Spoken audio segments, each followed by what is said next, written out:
Do you have any of these signs? Do you find that you eat a meal and you just really don't feel satisfied after that meal? Or perhaps you feel the need to snack frequently. Or maybe you're like I used to be, where if it went too long between meals, you started to get that hangry feeling, that kind of desperation that you needed to eat, or you were very irritable and shaky. Perhaps you crave carbohydrates and refined and sugary foods. And this is a big one. Maybe you struggle with belly fat or body fat in general. So perhaps you lose weight, but you find that you still have the excess belly fat, which was the case with me when I was a skinny marathon runner back in my 40s. Or you just notice that you lack any kind of muscle tone, and perhaps there's body fat on the arms or the back of the legs that you're noticing. All of these are signs that you might be metabolically inflexible. And we're going to unpack all of the signs and what you can specifically do to reverse metabolic inflexibility. Welcome to the Forever Fit with Carol Covino podcast. I'm your host, Carol Covino. I'm an online health coach for women over the age of 40 who are struggling with perimenopausal and menopausal hormonal symptoms. I help them to lose the body fat for good and to tone and to strengthen their bodies. So let's get into the show. I've been excited to do this podcast because it's something that I myself struggled with, and I frequently have seen in the women that I've worked with over the course of the years. So, metabolic flexibility, which is obviously the opposite of metabolic inflexibility, means that you're able to burn both fat for fuel and carbohydrates, which is basically glucose or sugar for fuel. JJ Virgin often refers to this as being a sugar burner when you can only burn carbohydrates as fuel. That would be the definition of metabolic inflexibility. So, once again, just to clarify here, our goal is to have not necessarily a fast metabolism, but it's to have a flexible metabolism. Our goal is to be able to reach for that fat as an energy source and not just carbohydrates. We need to be able to toggle between the two. But most Americans are stuck in that sugar burning, carb burning, glucose state where they cannot access body fat as fuel.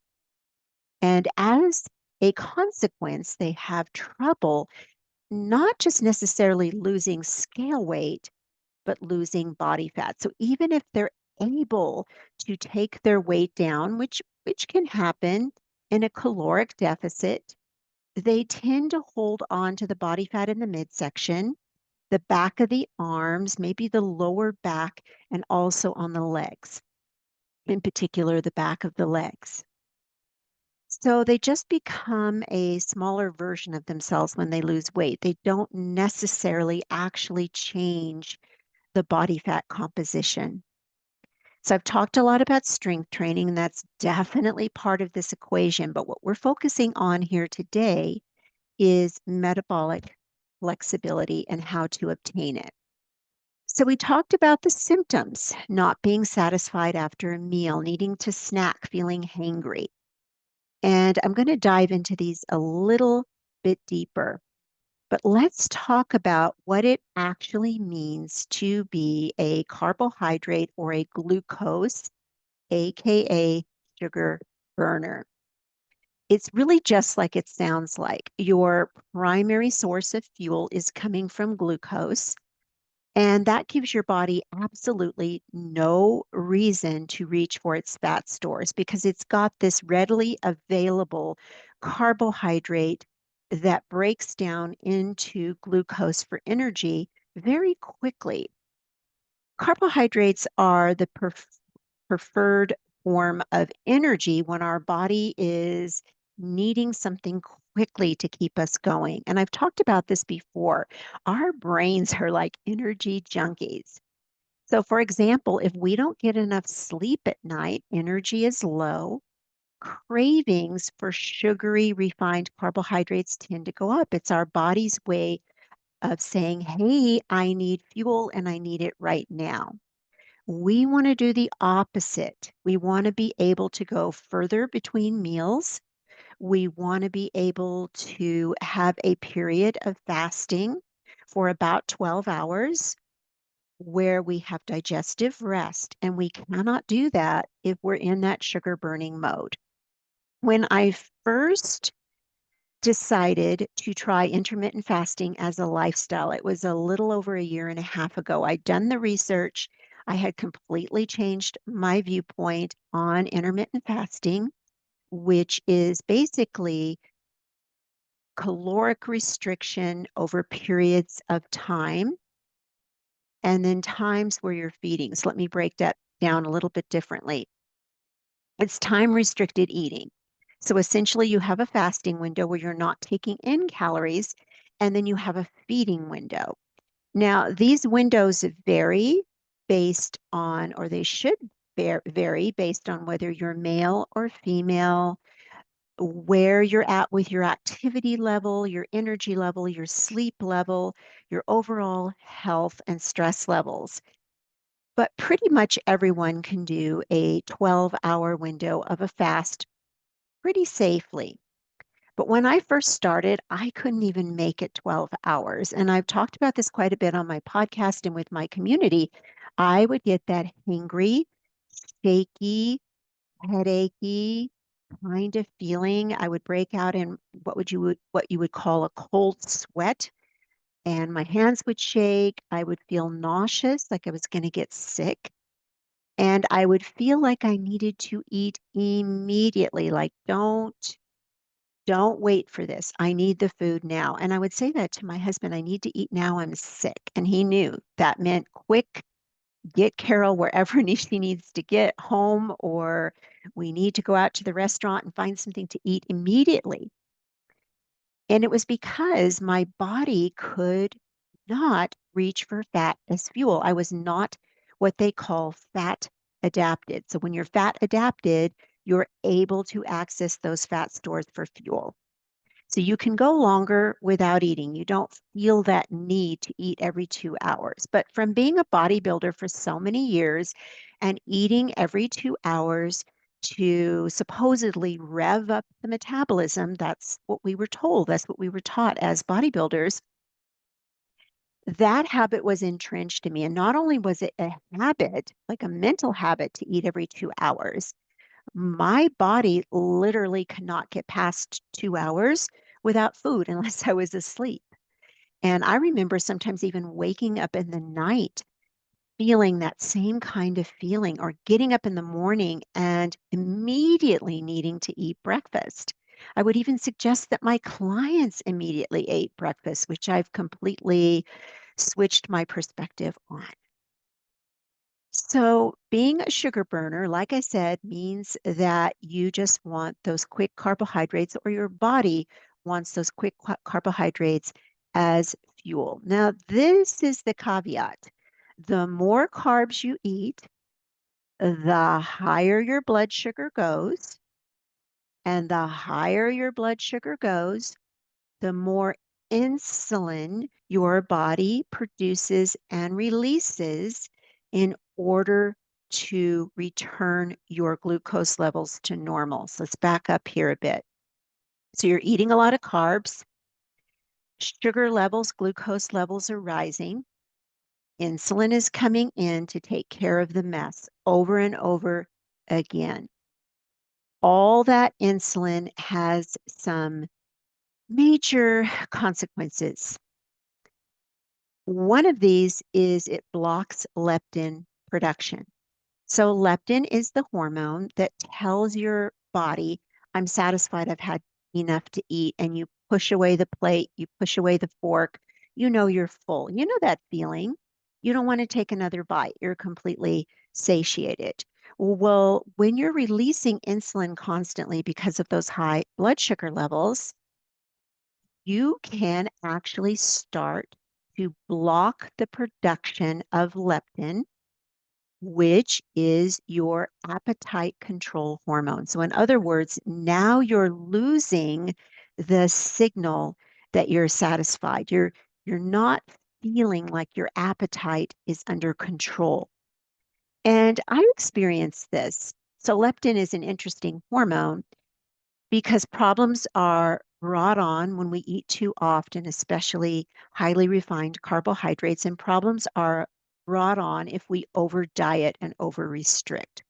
So if we over restrict our calories, we're not releasing leptin, period.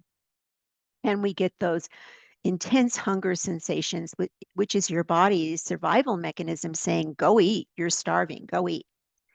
Well, something similar happens on the flip side if we're continually eating and continually eating the wrong types of foods and hiking up those sugar levels, creating that insulin issue of it coming in continually, and then it just gets blocked. It's not being released because of eating too often, having high insulin levels. So without leptin, your brain never gets the signal that you're full, and that's why carb burners, glucose burners, sugar burners are often hungry plus overweight. And you do see this.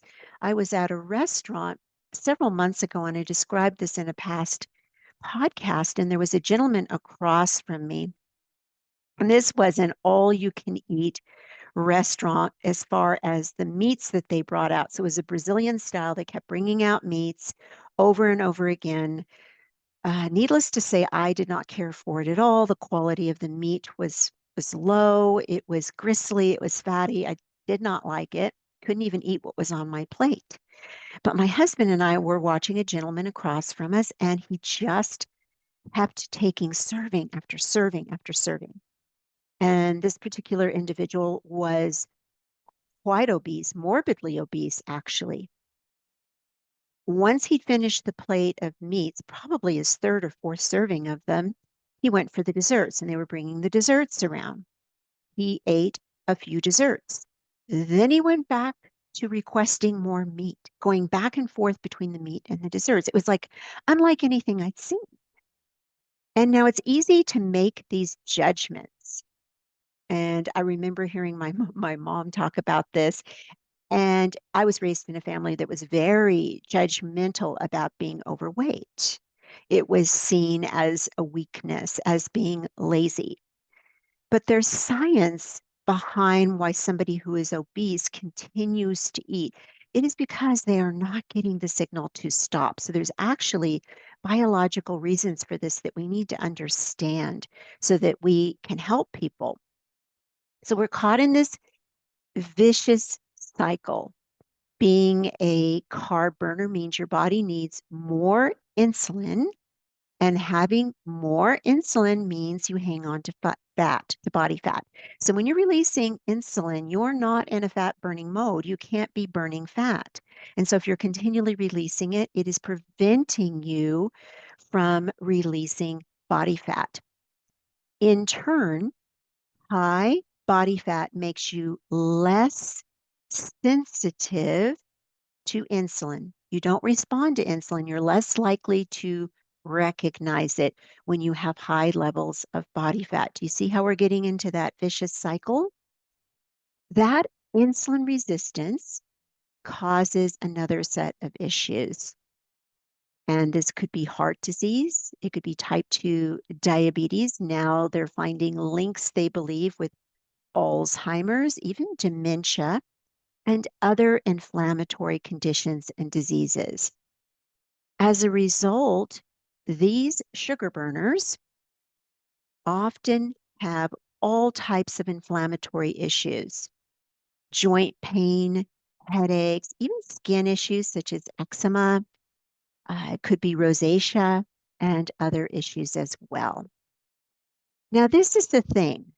And I mentioned this earlier in the podcast, even when somebody who is primarily dependent on carbohydrates as fuel, even when these carb burners lose weight or manage to lose weight, they don't lose body fat. They hang on to the body fat. They can't get rid of it. So as a result, they make things worse. So you are training your body to store body fat and not let go of it. So when you lose weight and you don't lose the body fat and you don't address the metabolic inflexibility, what happens is you get caught in this trap where you store the body fat and you've trained your body to store the body fat. And obviously, the results are not good. There can be anxiety, depression, and mood disorders. And some of those can actually come from the diet and some just from a lack of self-esteem. When you're dealing with this, you feel weak. Even though I didn't have a weight issue, when I was trying to intermittent fast and I couldn't go 10 hours overnight without food, certainly couldn't get to 12 or go more than 2 hours between a meal, I felt weak. I felt embarrassed about it. I didn't want to share it with anybody. I thought, what is wrong with me that I'm continually hungry? And of course, if someone is struggling with obesity, they're going to have that depression as well. Constant cravings, high blood pressure, elevated cholesterol levels. So, what it means to be a fat burner, that is the opposite end of the spectrum. But before we get into being metabolically flexible and being able to reach for fat as fuel, I just want to talk a moment about keto and intermittent fasting. So, unless you're burning fat or fuel instead of carbohydrate or sugar for fuel, you will most likely fail on the intermittent fasting and on the keto. And I say this all the time. I'm currently teaching IF 45, intermittent fasting 45. It's a 45-day program. Going to be releasing it again in 2023. Keep your eyes and ears open for that. And as I walk my ladies through, I'm very careful with the suggestions that I make for their fasting windows, the time that they're fasting. I want them to become fat adapted. I'm not going to throw them into a 16-hour fast when they're not fat adapted. They'll fail. They'll be miserable. They will have headaches. They will have the shakes like I did. They will feel nauseous. Their stomach will be screaming at them. Their brain will be screaming at them. That's setting them up for failure. So, what I try to do is give them the steps to move them toward being fat adapted. And then I tell them this is how you know you're fat adapted so that they can be successful and gradually increase that fasting window to an appropriate level. Same with keto. You are not going to be successful on keto if you jump into that diet and you are a glucose sugar burner. And in fact, in some instances, it can actually be dangerous. It can wreck your thyroid and cause you to gain weight because you're still a sugar burner. The way that intermittent fasting can work is by being fat adapted. So let's talk about being fat adapted and being a fat burner and metabolic flexibility, which is the name of the game. So this is the goal. You want that metabolic flexibility. You want to be able to reach for fat as fuel.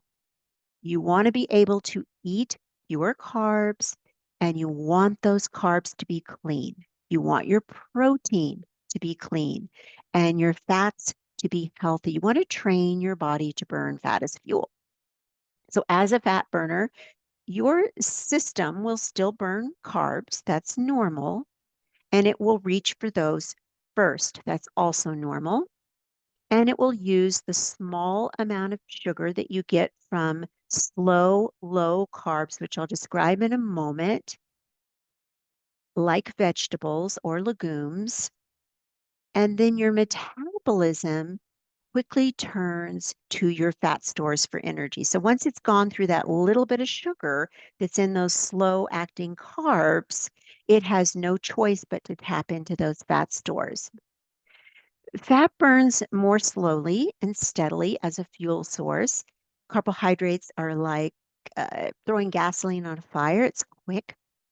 Fat burners can easily go 4 to 6 hours between meals, and they don't suffer from as many sugar or carb cravings, if at all.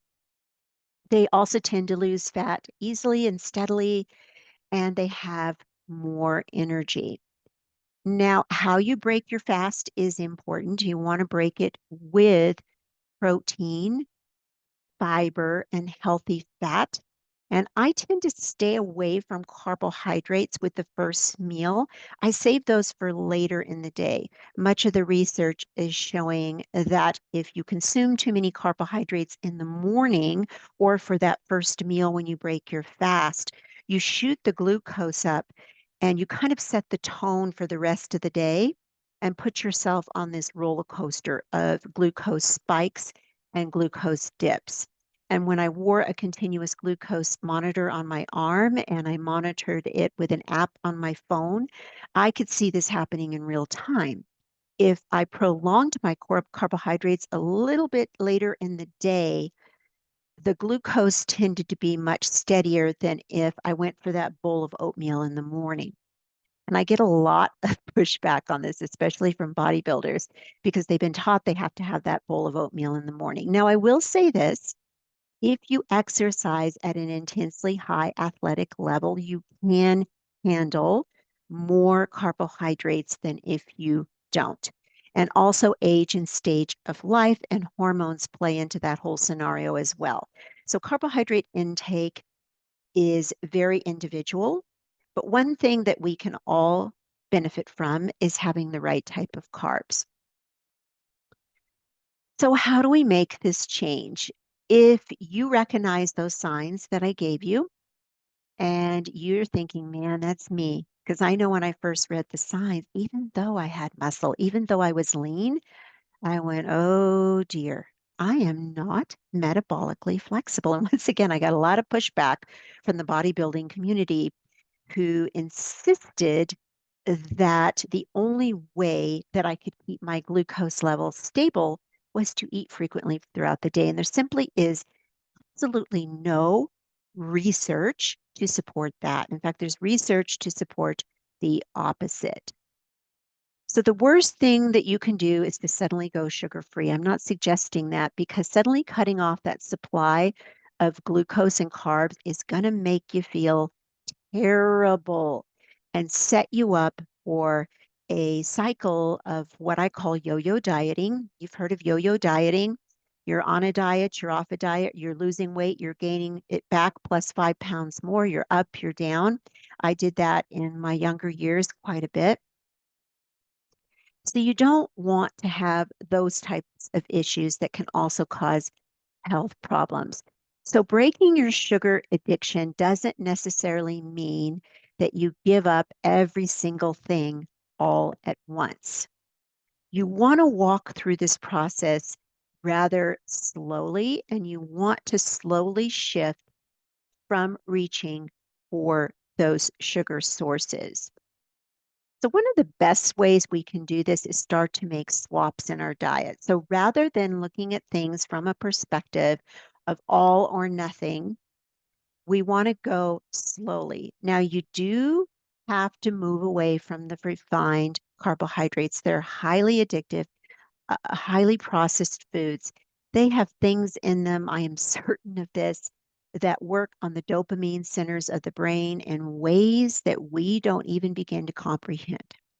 So, in order to move forward in this process, you will have to move away from those foods. And unfortunately, slowly cutting back on them is difficult to do because of their addictive nature. Trust me, I tried that back in the day when I was starting to change my nutrition, lift weights, and go through my own personal transformation at age 50, with 49, 50. And by the time I was 51, I was through to the other side. I couldn't just have small amounts of things. I couldn't have one cookie. I couldn't have one scoop of ice cream. I couldn't have 7 chips, which was the serving. 7 chips. I mean, who eats 7 chips? You want the whole freaking bag. It just didn't work. Now, maybe some people can do that. I could not. And many of my clients cannot do that either. So you do have to start to move away from that. But what can we replace it with? And I'm going to walk you through some of the suggestions that I have. You want, first of all, to have enough quality protein, and you want a mix of lean proteins. You will also want some fatty proteins. So primarily, I eat mostly lean proteins, and then I have a certain amount of fatty proteins throughout the week, such as salmon and grass-fed beef. So you want those things like pasture, chicken breast, turkey breast. Lamb would be a fattier option. Bison would be a leaner option. Pastured eggs, egg whites would be the lean option. Wild scallops, sardines, grass-fed beef, as I mentioned, a clean protein powder is fine. I prefer that you get most of your nutrients from food, but I get it. I'm a realist and we're on the go. And sometimes we do need that protein shake to just get that little bit of extra protein in. Wild salmon, wild caught fish of all kinds, Alaskan halibut, wild caught shrimp. So getting enough quality protein is huge. Now, if you are a vegan or plant-based, that is not my specialty, but you do also want to make sure that whatever vegan protein powder that you choose is quality and that also you are layering sources of protein in your diet. So it's very difficult to get the full amino profile on a vegan diet. So oftentimes you have to layer food. So in other words, you're eating legumes, lentils, quinoa, nuts, and seeds. Now, this is going to drive up the carbohydrate intake. So typically, if you are vegan or plant-based, you are consuming quite a few carbs, and that's what does make that difficult.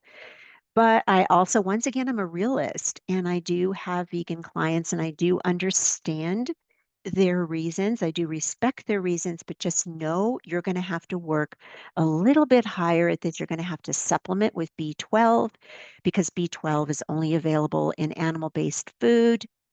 You're going to have to supplement with an algae-based omega-3 to make sure you're getting your EPAs, your omega-3s as well. So just know that you're going to have to be very intentional with your diet. You want to stay away from these types of protein sources because oftentimes I will tell women, okay, we need more protein in their diet. And then I'll look at my Fitness Pal because I can see it on my end. It hooks up to the app that I use and I'm able to see what they're recording. And they'll have things that are very processed as far as meats and protein sources in their diet. And you don't want to do that. So things like commercial hot dogs, soy burgers, soy hot dogs, factory raised 80% ground beef, commercial bacon. There is uncured natural bacon that you can purchase that's much better than commercial bacon that's highly processed. Uh, Barbecued pork ribs is one of them that's covered in sauce. Honey glazed ham is another. I know. I love honey glazed. I don't like ham, but boy, those honey glazed hams are delicious. But let's stay away from it as much as possible. Chicken fingers, not a good thing. Farmed salmon, you want to stay away from, and bologna. My father absolutely loved bologna and ate it every day of his life. Completely grossed me out. Never had a problem staying away from bologna because I watched him eat that every single day. Now, you might need enzymes, digestive enzymes, when you increase your protein. Because if you're eating 50 grams or less and you suddenly try to get to 100 grams, which is what I suggest that you try to get to as a woman, or 1 gram per pound of ideal body weight. That's 1 gram per pound of ideal body weight, not current body weight if you need to lose weight. That is a huge jump to suddenly have your protein go to that. So you want to increase it slowly and you do want those digestive enzymes. You need fat to burn fat. Fat doesn't make you fat, sugar does. So let's get that straight. But you need the right kinds of fats. You obviously want to avoid highly processed vegetable oils and seed oils, in particular soybean oil. And with fat, you want to choose things such as a high quality extra virgin olive oil, a high quality coconut oil, organic ghee, even organic butter is fine. So, how much fat do you need? Ideally, you should have 2 to 3 servings of healthy fats at every meal. But once again, that is going to depend on how athletic you are, how active you are, and do you genetically metabolize fats well? There is a genetic component here. Some people do better with a little higher carbohydrate. Some people do better with a little higher fat intake, and some people don't break down fats that well, even healthy fats. So, something to keep in mind. I mentioned some of the fats. The other ones are going to be avocado, macadamia nut oil, chia seeds. Walnuts are excellent. Flaxseed, ground flaxseed meal. Grass-fed beef, I mentioned. Wild salmon, sardines. Now, the worst fats. Here we go. Cooking sprays, margarines, butter substitutes, many of the dressings, including the vinaigrettes, honey mustard dressing, Thousand Island, you heard it here, cottonseed oil, corn oil, soybean oil, all of those seed and vegetable oils, honey roasted nuts, because those have got the sweet, the sugar on them, and processed peanut butter. So you want to move to the slow acting carbs, but before I get into the slow, low carbs, I just want to talk about dirty and clean. So I'm going to read this excerpt here to you. You want to buy organic whenever possible, and this is from JJ Virgin's Sugar Impact Diet book. It's not necessary that all your fruits and vegetables be organic. So if you're on a budget, you just want to make the best choices. It's the environmental working group that is the best place to go. That's the environmental working group. It has a complete list of the dirty dozen plus, which this is the most pesticide laden fruits and vegetables, and the clean 15, which is the opposite.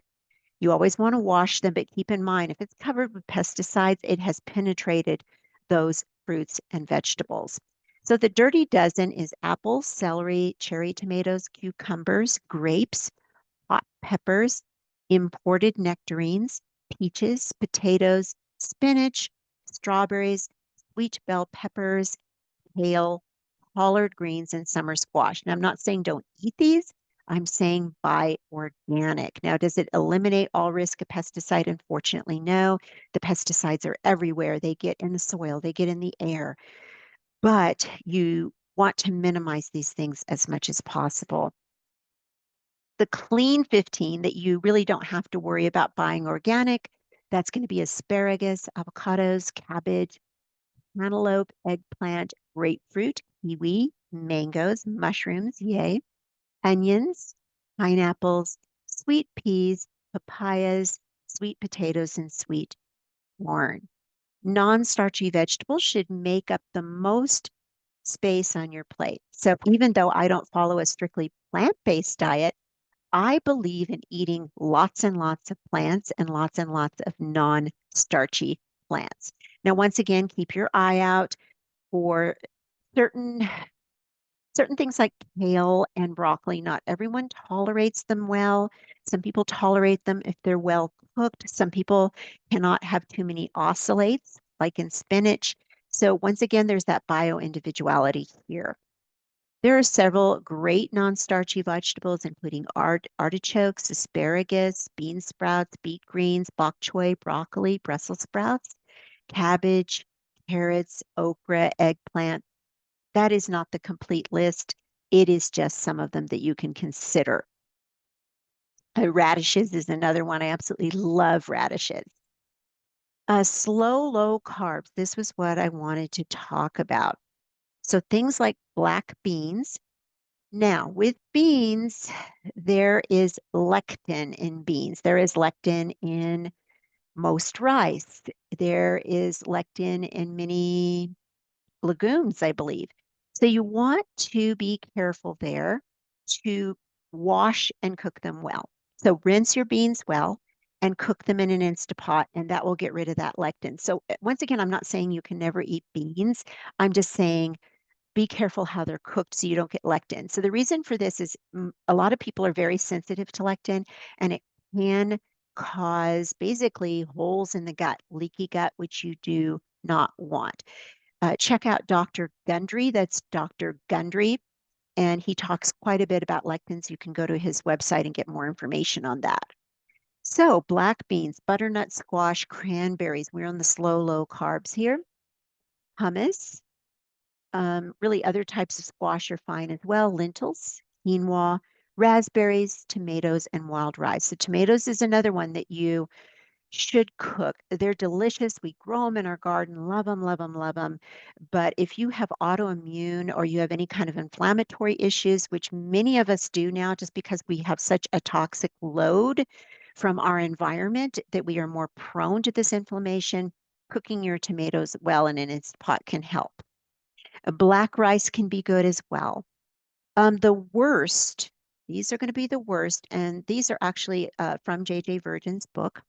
Apple juice, agave nectar, baked beans, cornbread, flavored rice cakes, French fries, and I have a little bit of a weakness for French fries, so I do sneak those once in a while.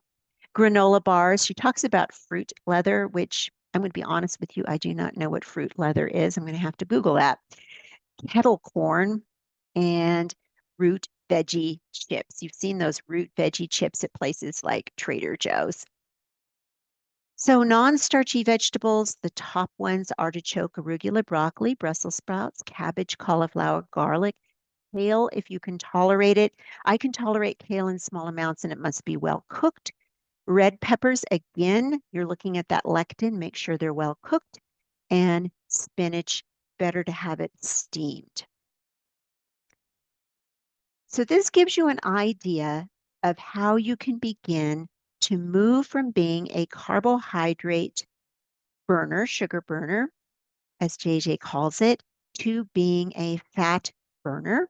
And keep in mind, even when you're a fat burner, you're still going to reach for the sugar and the carbohydrates as a fuel source. Our body goes there first, but you want to give it the least amount possible to reach for. That's the idea of these slow, low carbs.